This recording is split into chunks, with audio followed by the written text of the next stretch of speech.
तो एक बिगिनर को यूपीएससी प्रिपरेशन की जर्नी को कैसे अप्रोच करना चाहिए? जनरली जब मैंने स्टार्ट किया था ना यूपीएससी प्रिपरेशन, तो मैंने स्टार्ट किया था कॉलेज के लास्ट ईयर में 2017-18 में। तो मैंने पहला अटेम्प्ट जैसे ही कॉलेज का एग्जाम खत्म हुआ तब दिया। ऑनलाइन कोचिंग जी या हाँ। फिर ऑफलाइन कोचिंग? यहाँ पे अगर किसी ने स्टार्ट किया बिगिनर से, तो उसको पहले तो माइंड में बना दी कि is he prepared for 5 years. तो मॉक इंटरव्यूज कितने इंपॉर्टेंट होते हैं? दूसरा यूपीएससी के साथ नेगेटिव क्या है मैं बता रहा हूँ, हेल्थ, फाइनेंस और रिलेशनशिप। तो एक लंबे टाइम के लिए एक स्टूडेंट अपने मोटिवेशन को कैसे बना के रख सकता है? हिस्ट्री में क्या है कि थीम्स इन इंडियन हिस्ट्री है क्लास 12 की, तो उसके पीछे वाले क्वेश्चन करने मेंस पॉइंट ऑफ व्यू से बहुत इंपॉर्टेंट है। आपको बहुत सोचने पर मजबूर करेंगे। आपको लगता है कि यहाँ पर कमाई ज्यादा होती है, मतलब करप्शन का स्कोप इसमें है। If you are an UPSC aspirant or aspiring to prepare for UPSC in future, then this video is for you. So hello everyone, myself Divendra Tripathi, and in this video I have invited Mr. Sarath Sarmanar. He has completed his BTech from NIT Kurukshetra and currently he is pursuing MBA in Finance from National Institute of Financial Management, Delhi. He has worked as a content strategist at the IAS Hub and as a research associate at the Kalam IAS Academy. So let's have a look on his UPSC journey. तो सबसे पहले मैं जानना चाहूंगा आपका UPSC की field में अभी तक की जर्नी कैसी रही है? क्या क्या आपने मतलब यूपीएससी की फील्ड में आपने क्या क्या किया है? तो जनरली जब मैंने स्टार्ट किया था ना यूपीएससी प्रिपरेशन, तो मैंने स्टार्ट किया था कॉलेज के लास्ट ईयर में 2017-18 में। तो मैंने पहला अटेम्प्ट जैसे ही कॉलेज का एग्जाम खत्म हुआ तब दिया। तो that was very positive attempt. But क्या हुआ, सब्सिक्वेंटली डिक्रीज होने लगा। मेरा था सेकंड थर्ड के बाद। थर्ड के बाद पूरा ग्राफ ऐसा स्ट्रेस स्ट्रेन कर्व हम पढ़ते नहीं है। तो स्ट्रेस स्ट्रेन कर्व में क्या होता है, एक पॉइंट आता है कि उसके बाद ब्रेक हो जाता है, मटेरियल स्टार्ट हो जाता है, ब्रेक हो जाता है। तो मेरे को लगता है वैसा होने लगा मेरे साथ। I was giving much more effort. मेरा वैसा मैंने स्टार्ट किया 2017 से स्टार्ट किया started, and I gave approximately 4 years तो मैंने प्रिपरेशन में दिए। 4 साल 2017 से 2022 तक। तो उस ड्यूरेशन मैंने 3 साल तो full fledge I gave for preparation. फिर उसके बाद मैंने दिया 2 साल कुछ काम करते हुए। 3 साल में भी कुछ काम करा था, but workload was not very heavy. तो काम नहीं क्या कहना सकते हैं। तो वो 3 साल मैंने बहुत अच्छे से, मतलब जैसे कहते हैं ना, जान झोंक के पढ़ाई करी थी। बट समहाउ पॉजिटिव रिजल्ट नहीं आया। तो अगर अभी मैं देखूं नेट नेट, तो it was negative. May be बाद में हो सकता है कि अच्छा हो, लेकिन अभी मेरे को लगता है कि यूपीएससी रिलेटेड का जो यील्ड था, यूपीएससी प्रिपरेशन का जो यील्ड था, वो नेगेटिव रहा मेरे लिए। तो ये मेरा यूपीएससी का जर्नी था। 4 साल मैंने उसके लिए दिया था। अगर टेक्निकली देखा जाए तो after graduation I gave 4 year. फिर 2 साल मैंने teaching, mentoring and content developing और रिसर्च के फील्ड में दिया यूपीएससी के। उससे ही तो। लेकिन टेक्निकली देखा जाए तो ये कितना था, 2017 से स्टार्टेड, मतलब ग्रेजुएशन के लास्ट ईयर से मैंने प्रिपरेशन स्टार्ट कर दिया था। तो 2022 तक मैं somehow I started और I was involve in this preparation. मतलब फुल फ्लैग 70-80% तक मैंने दिया। फिर उसके बाद 2022 से 2024 तक मैंने मतलब छोड़ दिया। मतलब रिवर्स हो गया रेशियो। मैं 30% वर्क को देने लगा, और फिर 30% उसको देने लगा, क्या कहते हैं, यूपीएससी को। 70% मैंने इसको दिया। तो ये रेशियो। लेकिन मैं यूपीएससी की प्रिपरेशन में और यूपीएससी से एसोसिएटेड काफी लंबा जर्नी हो गया। तो अगर अभी इस पॉइंट पे देखा जाए तो मेरे को लगता है कि इट वाज नेट, अगर किया जाए तो ये नेगेटिव था। मेरे को अभी जो लग रहा है, इसके बाद हम देखते हैं कैसा होता है जर्नी। तो ऐसा ही मेरा तो जर्नी ऐसा। तो एक बिगिनर तेरा। को यूपीएससी प्रिपरेशन की जर्नी को कैसे अप्रोच करना चाहिए? लाइक वो क्या क्या स्टेप्स होते हैं जो उसको सबसे पहले लेने चाहिए? पहला स्टेप्स तो मैं बता रहा हूँ कि अगर आप आ रहे हो ना, स्टार्ट कर रहे हो, तो 5 साल तक आप यहाँ पे इन्वॉल्व होने वाले हो। मिनिमम 3 साल तो है। ये तो माइंड सेट में होना चाहिए। आपको डेटर नहीं करना चाहिए, ना फेलियर डेटर करना चाहिए, ना सक्सेस। क्योंकि बहुत बार ऐसा होगा कि आपको लगे कि आके पहुंच गए मंजिल पे, लेकिन बहुत दूर हो जाएगी मंजिल। तो जब भी कोई भी मेरे से सजेशन लेने आता है, जैसे हाई परफॉर्मिंग इंडिविजुअल होते हैं या फिर जिन्होंने बहुत अच्छा अच्छा कर रखा है, तो मैं उनसे पहले ही बोल देता हूँ माइंड में कि कम से कम आपके 5 साल चले जाएंगे। क्योंकि अब लॉजिकली देखिए ना, लॉजिकली क्या है कि आप 2 साल तो तैयारी करेंगे, राइट। सिलेबस इतना वास्ट है। मतलब जो इंडिविजुअल है, जनरल एस्पिरेंट है या फिर एवरेज एस्पिरेंट है, या तो आप बहुत ज्यादा की एक आपने देख लिया और आपको याद हो गया, फोटोजेनिक मेमोरी है। तो आपने को 2 साल तो प्रिपरेशन, सिलेबस और एग्जाम के पैटर्न को समझने में लग जाएगा। अगर आप प्रीवियस ईयर क्वेश्चन भी देखें, प्रीवियस ईयर क्वेश्चन को भी एनालिसिस करें, तो आपको 6 महीने लग जाएंगे। प्री प्लस मेंस कैसे होता है, कैसे नोट्स बनाते हैं ताकि रिमेम्बर कर सके, तो 2 साल तो उसमें लग जाएगा मिनिमम, बता रहा हूँ। वो भी मैं वैसे बता रहा हूँ कि अब एवरेज मार के चल रहा हूँ, आपने बहुत अच्छा प्रिपरेशन में टाइम दिया, 8-9 घंटे दे रहे हैं तब जा। एक साल तो एग्जाम का साइकिल है, प्री होता है कब, जून में, ठीक है। उसके बाद हम कब मेंस लिखते हैं, सितंबर या अक्टूबर फर्स्ट वीक में, ठीक है। फिर इंटरव्यू के लिए कब जाते हैं, लास्ट इंटरव्यू प्रोसेस कब होता है, मार्च में, मार्च एंड तक सारा सारा इंटरव्यू खत्म हो। फिर उसके बाद रिजल्ट कब आता है, प्री से 10 दिन पहले। तो वो 3 साल तो आपको लग गया ना। आप आपने लिख दिया एग्जाम, चलो प्री लिख दिया, प्री क्वालिफाई हुआ, फिर मेंस में एंटर किया, फिर मेंस क्वालिफाई हुआ, तो इंटरव्यू में गया। तो ये तो मैं सक्सेस सक्सेस जर्नी बता रहा हूँ आपको। लेकिन चलो आपने पहले प्री में ही खत्म हो गया आपका, फिर तभी आपको 6 महीने तो लग ही जाएंगे कि आपको उस दोबारा से पुरानी वाली लाइफ स्टाइल या फिर कुछ नया सोचने में। तो 6 तो मैं बहुत मिनिमम लेके चल रहा हूँ। तो फिर चलो आपने प्री फिर क्लियर कर लिया, तो मेंस लिखा। तो आप रिजल्ट का वेट करेंगे, कब रिजल्ट आएगा, जनवरी फरवरी में। तो एक साल तो 3 साल तो आपके कहीं नहीं गए, तो मिनिमम है। अब आपने पूरा प्रोसेस हो गया, अगर आप इंटरव्यू तक पहुंच गए तो आप दूसरा अटेम्प्ट देंगी कि भाई इतना पास पहुंच के, तो उसमें फिर से वही साइकिल रिपीट होता जाएगा, रिपीट होता जाएगा। और फिर आपने एग्जिट करने की सोचा, तब भी आपको डिसाइड करने में, फील्ड डिसाइड करने में लग जाएगा कि कहाँ पे जाना है मेरे को। तो मेरे को जो लगता है कि एवरेज हर बंदे का 5 साल तो यहाँ पे, अगर किसी ने स्टार्ट किया बिगिनर्स ने, तो उसको पहले तो माइंड में ये बनाना चाहिए कि is he prepared for 5 years. 5 साल के लिए वो प्रिपेयर है, मतलब कि 3 साल तो उसको ऐसा, 3 साल वाला जो फेज है उसमें तो उसको घनघोर कहीं देखना ही नहीं है। अगर उसने इधर उधर देखा तो पीछे जा रहा है, मतलब एक एक्सपोनेंशियल डिक्रीज हो रहा है उसका चांस क्लियर करने का। 3 साल, 3 साल के 2 साल में उसको थोड़ा इधर उधर देख लेना चाहिए। तो मैं एक तो ये, बाकी चीजें अपने आप होती, अनफोल्ड होती रहती है। कि अगर कोई है कि वो सीखते रहेगा चीजें, प्रोसेस में ही सीखते रहेगा, उसको पता चलता है कि इसके बाद ये, इसके बाद ये, इसके बाद इसके बाद। तो बस ये माइंडसेट बना के रहा कि 5 साल आपका थम गया है। बस मैं यही सजेस्ट करूंगा, मतलब माइंडसेट में आ जाना चाहिए। ये नहीं आ पाता जनरली, बाकी सब कुछ आ जाएगा लेकिन यही नहीं आएगा कि हाँ 5 साल तक आप कहीं नहीं गए। अगर 22 में आपने स्टार्ट करोगे ग्रेजुएशन के बाद, तो 27 में you are exiting from this. तो बस ये है। फिर 27 में क्या, तो 32 में आप एग्जिट करोगे। फिर जो 5 साल का अपॉर्चुनिटी कॉस्ट है, उसको ध्यान में रखते हुए आप प्रिपरेशन स्टार्ट करिए। क्या ट्रेड ऑफ करना है आपको, क्या नहीं करना है, बस ये, यही बस सिंपल एडवाइस है। इसके अलावा मेरे कोई एडवाइस नहीं, क्योंकि सारे सीख जाओगे चाहिए तो। एक स्टूडेंट के लिए आइडियल टाइम क्या होना चाहिए प्रिपरेशन स्टार्ट करने का, और कब उसको समझ जाना चाहिए, कब उसको प्रिपरेशन एंड कर देनी चाहिए और किसी और फील्ड में अपना मतलब हाथ आजमाना चाहिए?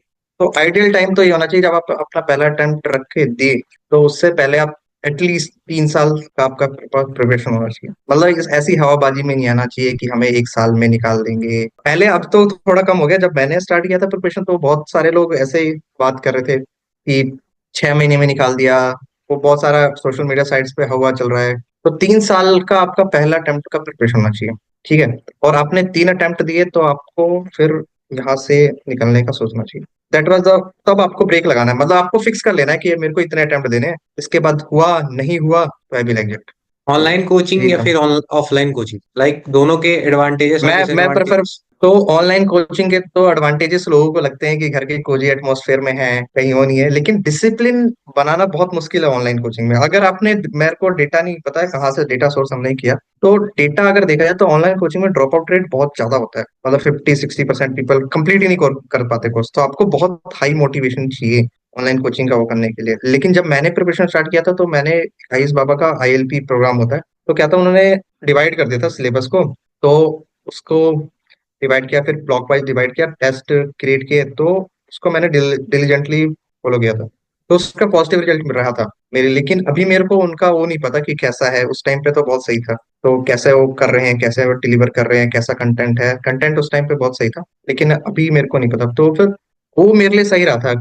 फिर आपका दूसरा पैरामीटर है, अफोर्डेबिलिटी पे डिपेंड करता है ऑनलाइन कोचिंग।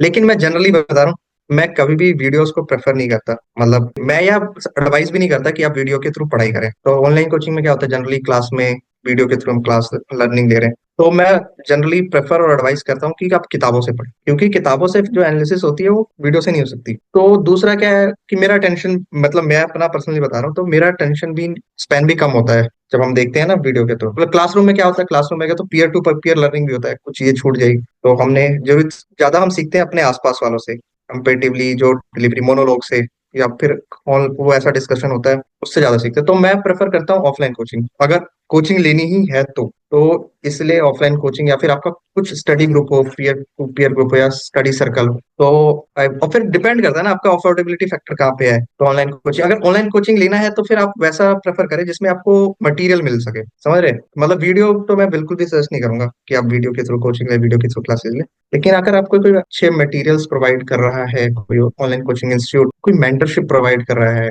सही से, तो फिर आप ऑनलाइन कोचिंग की तरफ जा सकते हैं। तो ये सब चीजें आपको देखना पड़ेगा। आपने जैसे कहा कि बुक से पढ़ना ज्यादा प्रेफर करना चाहिए, तो अदर देन बुक कोचिंग से ज्यादा, बुक। वो कौन सी बुक्स हैं या फिर अदर रिसोर्सेज हैं जिनको एक स्टूडेंट को फॉलो करना चाहिए? तो मैं भी आपको थोड़ा सा लिस्ट, अगर हमारे पास समय टाइम है तो फिर हम इसको लिस्ट को डिस्कस कर लेते हैं। तो हिस्ट्री के लिए मैंने क्लास 12th की थीम्स इन इंडियन हिस्ट्री है, फर्स्ट सेकंड थर्ड थीम्स है, वो आप पढ़ लो, ठीक है? वो जो बुक है ना उसके पीछे क्वेश्चंस भी होते हैं, वो तो क्वेश्चंस ना एनालिटिकल नेचर के हैं, तो आपको वो सोचने में मजबूर करेंगे। तो उनके क्वेश्चंस को ऐसे पूरा मत लिखो, तो फिर छोटे छोटे पॉइंट्स बना के, सब पॉइंट्स बना के लिखो। तो हम सब्जेक्ट वाइज चलते हैं, पहले मैं हिस्ट्री को डिस्कस करता हूँ। हिस्ट्री में क्या है कि थीम्स इन इंडियन हिस्ट्री है क्लास 12th की, तो उसके पीछे वाले क्वेश्चंस करने हैं, मेंस पॉइंट ऑफ व्यू से बहुत इंपॉर्टेंट है, आपको बहुत सोचने पे मजबूर करेंगे। तो फर्स्ट सेकंड थर्ड थीम्स है, तो हिस्ट्री, इंडियन हिस्ट्री आपको हो जाएगा। और दूसरा है जो बहुत सारे कोचिंग इंस्टीट्यूट रिकमेंड नहीं करते, लेकिन वो है क्लास 6 7 8 की न्यू एनसीईआरटी की किताब। देखिए होगी रंग बिरंगी, अगर पढ़ी हो किताब, जिस अगर आपने पढ़ी हो तो 6 7 8 की 7th क्लास में आता है ना, येलो कलर का पेज होता है, तो और वैसा वो किताब बहुत इंपॉर्टेंट है, उसका प्रीलिम्स से बहुत क्वेश्चन पूछते हैं। फिर मॉडर्न हिस्ट्री की स्पेक्ट्रम आती है, मोटी सी बुक है और छोटी सी है, बहुत पेज बढ़ा दिए उसके, पहले बहुत पतली सी आती थी, तो उसको पढ़ना अभी उसका, लेकिन वो कम हो चुका है, प्रीलिम्स में क्वेश्चन ज्यादा नहीं पूछे जा रहे। तो फिर मिडिवल हिस्ट्री के लिए ओल्ड एनसीईआरटी से वो पढ़ सकते हो। फिर तमिलनाडु हिस्ट्री बुक्स है, उसको आप प्रेफर कर सकते हो हिस्ट्री के लिए, शॉर्ट नोट्स की तरह दे रखे हैं उसमें, तो ना लास्ट में रिवीजन के लिए बहुत ज्यादा सही हो जाते हैं। उसमें मॉडर्न हिस्ट्री में एक तमिलनाडु में एक चैप्टर है जनरल्स का, गवर्नर जनरल ये सब का, तो उसको आप रेफर करेंगे तो आपको वो सिलसिलेवार तरीके से सारा मिल जाएगा कि किस गवर्नर जनरल के टेन्योर में क्या हुआ, किस गवर्नर जनरल के टेन्योर में क्या हुआ। तो बहुत इंपॉर्टेंट। आर्ट एंड कल्चर के लिए introduction to Indian art class 11th again NCERT, और नियोज की किताब है। तो और फिर हम आते हैं इस पे पोस्ट इंडिपेंडेंस के लिए, इसमें क्लास 12th की एक बहुत अच्छी बुक है, politics in India since independence. उसका अब थिन भी हो गया, पहले तो बहुत सही बुक थी, और तो उसमें ना बहुत सिंपल लैंग्वेज में बता रखा है कि इंडिपेंडेंस इंडिया के, तो इसका वेटेज भी ज्यादा नहीं है जीएस 1 में, तो आप 10 नंबर के लिए इतना मेहनत ही क्यों ही करें। तो फिर इसको पढ़ लीजिए। फिर वर्ल्ड हिस्ट्री में आते हैं, वर्ल्ड हिस्ट्री में आते हैं class 11th again, class 11th में क्या थीम्स इन वर्ल्ड हिस्ट्री, ठीक है? ये अच्छे से पढ़ लो। एक बुक है जो बहुत सारे कोचिंग इंस्टीट्यूट नहीं पढ़ाते, तो क्लास 9th या 10th, नाइन्थ की है, तो उसमें फ्रेंच रेवोल्यूशन दे रखा है और वियतनाम वॉर दे रखा है, तो आप पढ़ेंगे ना तो उसमें इंटरेस्ट आएगा वर्ल्ड हिस्ट्री में। वर्ल्ड हिस्ट्री बहुत इंटरेस्टिंग है, लेकिन और बेस भी है बहुत सारे इंटरनेशनल रिलेशन से, सब जो फर्दर उसके हैं, फर्दर सब्जेक्ट्स हैं, फर्दर टॉपिक्स हैं, तो वो पढ़िए। और न्यू एनसीईआरटी है लेकिन वो, और फिर ज्योग्राफी के लिए हम क्लास 6 से 10th वाली ज्योग्राफी की किताब है, और बहुत पतली पतली किताबें हैं, उसको एक बार आप गो थ्रू करिए। लेकिन मतलब वो क्या है, बेस बनाने के लिए, ताकि आपको फेमिलियरिटी हो जाए और आप कंफर्टेबल हो ज्योग्राफी में। क्लास 11 12 की किताबें है, तो उसमें class 11 12 fundamental of physical geography, Indian physical environment, Indian people and economy, और फंडामेंटल्स ऑफ ह्यूमन ज्योग्राफी, ये पढ़ लो अच्छे से।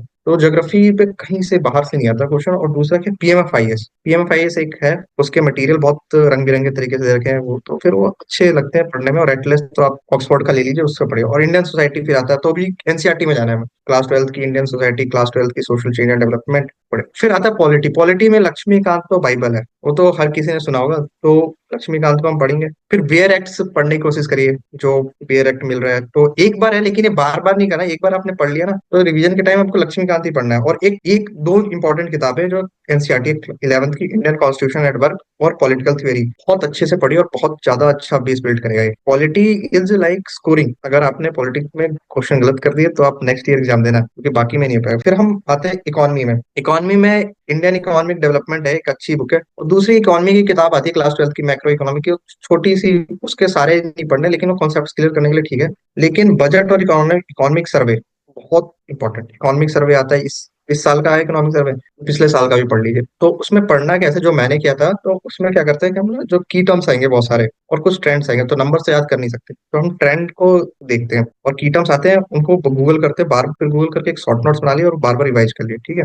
और मुरनाल के नोट्स है, लेकिन बहुत बल्कि होता है, इसलिए मैं पढ़ता नहीं था उसको, मुरनाल के नोट्स को। लेकिन इकोनॉमी को ऐसे कर लीजिए आप। फिर इन्वायरमेंट एंड इकोलॉजी आता है, उसमें पीएमएफआईएस कर लीजिए, सही है वो, मतलब बहुत रंग बिरंगे, बहुत सही तरीके से। फिर क्लास 12th बायोलॉजी है, उसके चार लास्ट के 4 चैप्टर है। तो ये सब मोटा मोटी बुक लिस्ट है, लेकिन इन सबसे पहले क्या करना है हमें, सबसे पहले उठाना है सिलेबस, ठीक है? अब सिलेबस में बहुत सारे की टर्म्स होगा, तो की टर्म्स को जाना है और गूगल करना, और ऑफिशियल साइट पे और वैसी साइट से हमें डाउनलोड करना है उनके डेफिनेशंस। ठीक है, डेफिनेशन से क्या होता है कि हमें पता वो इंटरव्यू के लिए भी हम तैयार कर रहे थे करते हैं।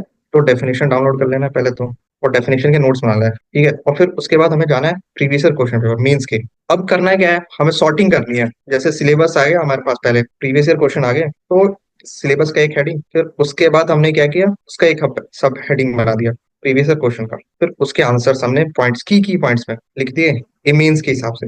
और दूसरा फिर प्रीलिम्स के हिसाब से कैसे करना है, प्रीलिम्स के हिसाब से आप या तो कोई वैसे एक्सटर्नल सोर्सेज को रेफर कर लीजिए, या फिर खुद से गूगल कर लीजिए। तो एक सोर्स है, अच्छा सोर्स है, वो विजन ने एनालिसिस डाल रखा है अपने, उसकी साइट पे जाओगे ना, विजन की आईएएस की साइट पे, तो उन्होंने 10 साल, 11 साल, 12 साल के प्रीवियस प्रीलिम्स के एनालिसिस डाल रखे हैं। उनको एक बार आप कहीं एवर नोट पे या फिर कुछ भी वैसे सॉफ्टवेयर पे बना लीजिए, और या फिर खुद से कुछ थोड़ा सा गूगल कर लीजिए, तो वो पूरा एक सब्जेक्ट ही तैयार हो जाता है।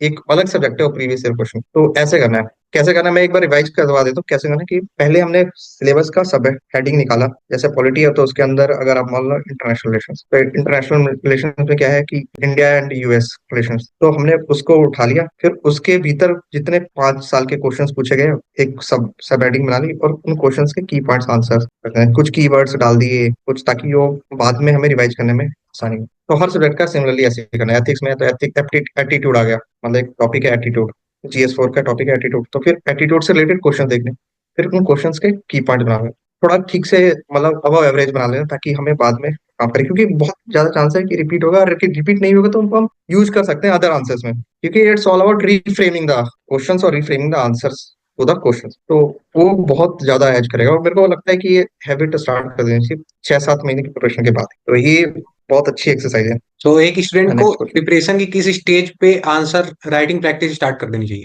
आंसर राइटिंग प्रैक्टिस का बहुत ज्यादा हवा हो जाता है, अगर आप देख रहे होगे ऑनलाइन साइट्स पे। तो मैं तो पहला पहला स्टेज तो यही था जो हमने पहले डिस्कस किया, कि आंसर। और दूसरा क्या है कि टॉपिक्स के नोट्स हो जाने चाहिए हमारे पास, समझ रहे हो? क्योंकि अगर आप टेक्निकली देखें तो जैसे प्रीलिम्स खत्म हुआ कब, जून में, और मेंस कब स्टार्ट होगा आपके पास? मेंस स्टार्ट होगा सितंबर एंड में। कितना टाइम है आपके पास, और आपको पढ़ना कितना है? बहुत ज्यादा पढ़ना है, बहुत ज्यादा कंटेंट है, और उसको रिप्रोड्यूस करना है। तो यही सही समय है प्रीलिम्स और मेंस का, जब आप आंसर राइटिंग प्रैक्टिस करें। लेकिन उससे पहले क्या करेंगे, उससे पहले हम नोट्स बनाएंगे। नोट्स ऐसे कि एक टॉपिक जो है, वो जब प्रीलिम्स और मेंस का जो पीरियड है उसमें आप 3-4 बार रिवाइज कर सकते हो। उसमें कहानी नहीं होनी चाहिए, समझ रहे हो? तो अगर अभी तो मेरे पास नहीं है, लेकिन मैं दिखाता हूँ उसको। तो अब मैंने क्या किया था कि जैसे पॉलिटिकल थ्योरी है, वेस्टर्न पॉलिटिकल थॉट है, तो अरिस्टोटल का है। अरिस्टोटल के बारे में जो मेरे को इंपॉर्टेंट लगा, तो मैंने एक पेज पे खत्म कर दिया। तो अब क्या होगा, प्रीलिम्स से मेंस के जब ड्यूरेशन में है, तो हम आंसर राइटिंग स्टार्ट करेंगे। तो आंसर राइटिंग स्टार्ट करने के पहले हमारे पास रिवाइज भी तो कर सके। तो जब हमने उस टॉपिक को, उसको कम से कम 10 बार 15 बार रिवाइज करने की हमारे पास हिम्मत होनी चाहिए। अगर 10-15 बार तो मैं, हो सकता है मैं एक्स्ट्रा अपलोड भी कर रहा हूँ, लेकिन एटलीस्ट 3-4 बार हमें रिवाइज करना। मतलब जब हम रिवीजन करें ना उस चीज का, तो 3 घंटे में हो जाए, 3-4 घंटे में हो जाए।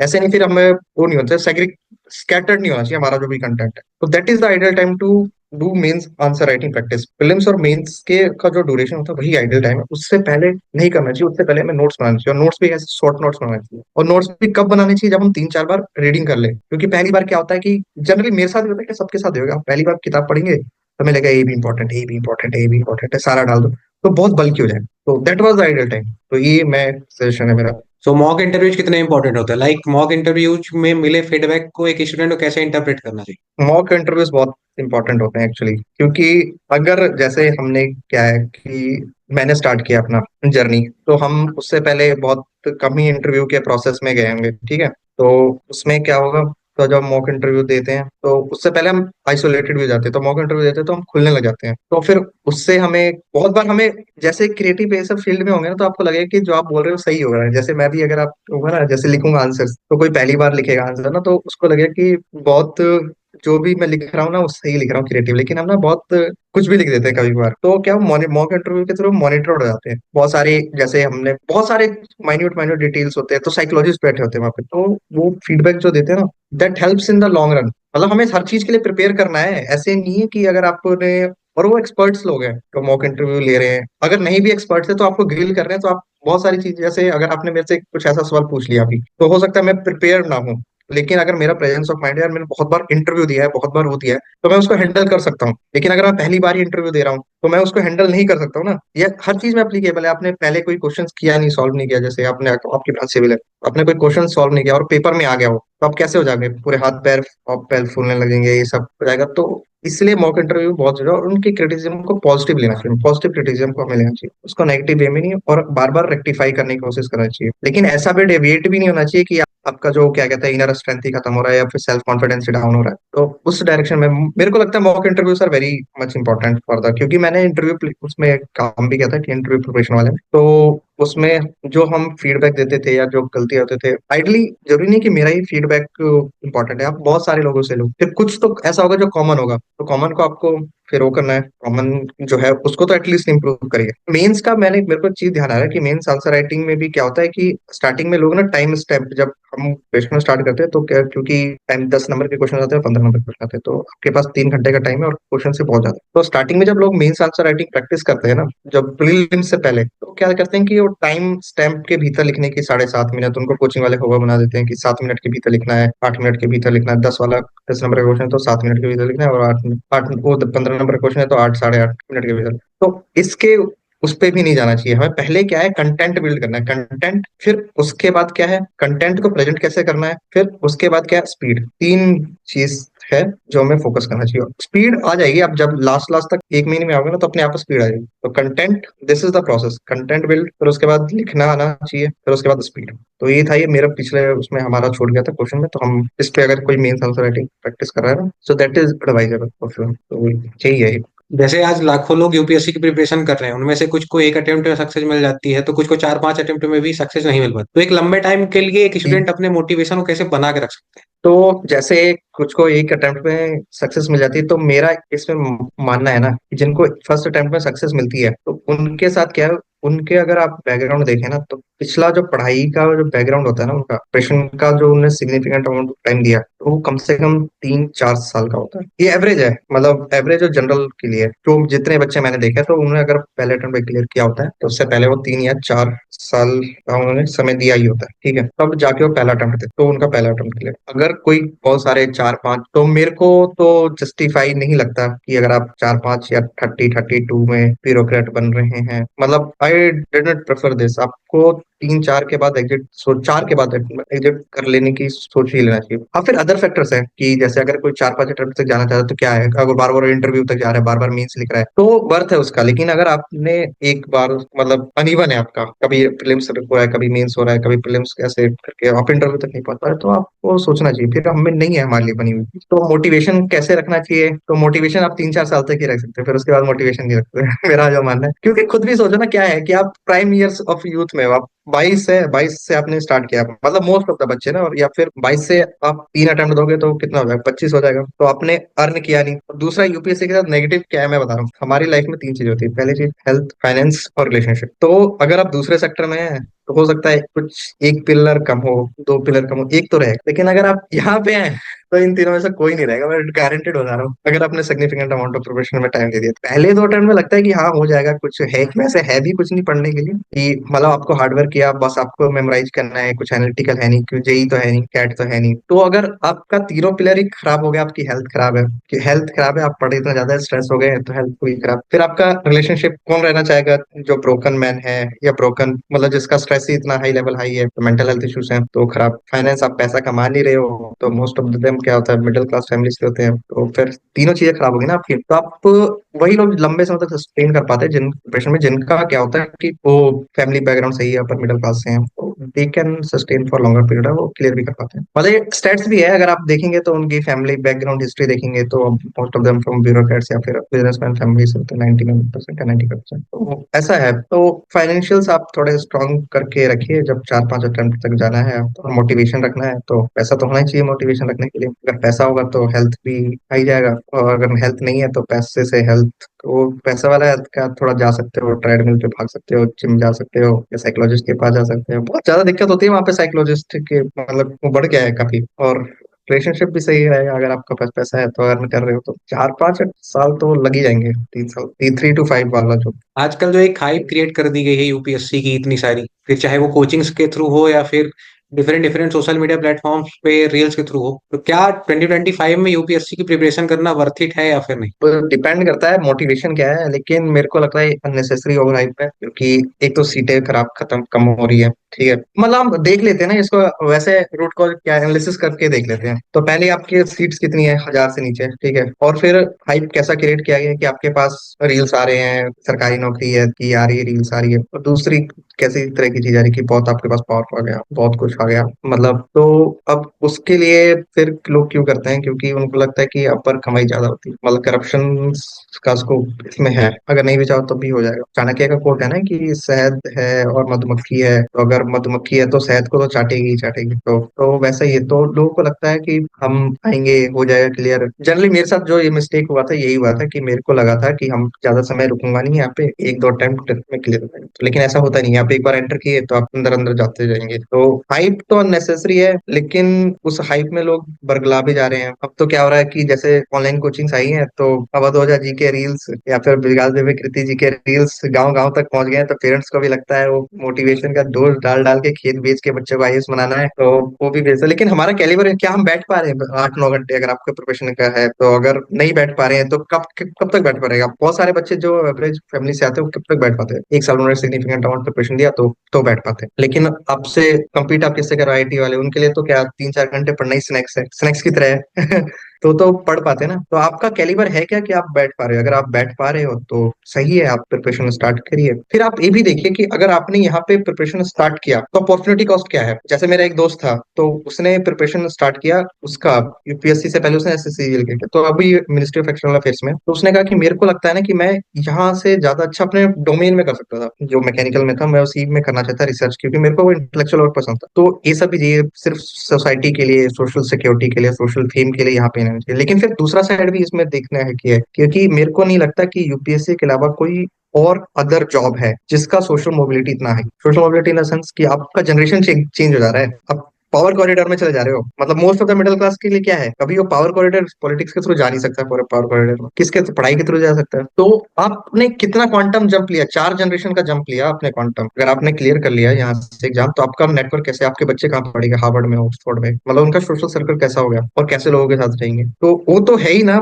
प्लस प्लस तो है ही ना। तो हाई रिस्क हाई रिटर्न वाली बात है। फिर उसका नेगेटिव साइड है, तो सिलेक्ट ही कितने होंगे, लेकिन साल में 1000, फिर 1000 में भी कितने जो रैंक इंप्रूवमेंट करने के लिए आते हैं बच्चे, 500 तो बच्चे ऐसे होते हैं जो रैंक इंप्रूव करने हो तो बार बार सिलेक्ट होते रहते हैं। तो हाई रिस्क हाई रिटर्न वाली बात है। हाइप है, ठीक ही हाइप है, लेकिन देयर आर अदर एवेन्यूज जहाँ पे आप ठीक पैसा कमा सकते हो। पावर तो नहीं, लेकिन पैसा अच्छे से कमा सकते हो और अच्छे से रह सकते हो, क्योंकि अब तो आईटी सेक्टर का बूम जो आया उसके बाद तो मोबिलिटी काफी इन टर्म्स ऑफ मनी काफी हाई हो गई है, तो वैसा है। दूसरा फैक्टर क्या है कि यहाँ सोशल स्टेबिलिटी और जॉब सिक्योरिटी तो है ही गवर्नमेंट में, ये तो कोई दो राय नहीं है। तो और यूपीएससी वो तो प्रोवाइड करता ही है। तो यूपीएससी क्या प्रोवाइड करता है, हाइप क्यों है इसका? पहला हाइप है, एक तो जॉब सिक्योरिटी प्रोवाइड करता है। दूसरा, आपका जो सोशल मोबिलिटी है ना, वो क्वांटम जंप है इसमें। कोई और अदर सेक्टर और कोई और अदर जॉब में क्वांटम जंप आप नहीं ले सकते सोशल मोबिलिटी में। तो अगर आप आईआईटी से नहीं हो और अच्छे आईएम से नहीं है, तो यहाँ पे आप क्वांटम ले सकते हैं। लेकिन इसका नेगेटिव साइड देखते हैं कि बच्चे कितने सिलेक्ट हो रहे हैं, 100 बच्चे सिलेक्ट हो रहे हैं। अब 100 बच्चे सिलेक्ट हो रहे हैं तो उसके लिए आपने उसमें भी कितने हो रहे हैं, 500। फिर टेक्निकली कंपटीशन कितना टफ है, फिर उसका जो साइड इफेक्ट है, आपका रिलेशनशिप खराब हो रहा है, आपका हेल्थ खराब हो रहा है और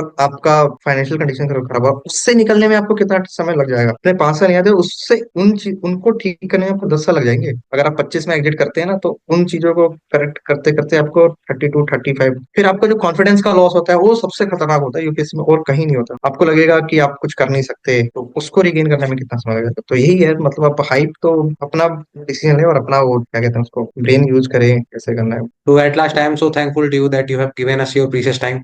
So thank you so much thank you for Divyanand, coming on the Techno nice to Friends. Meet you again.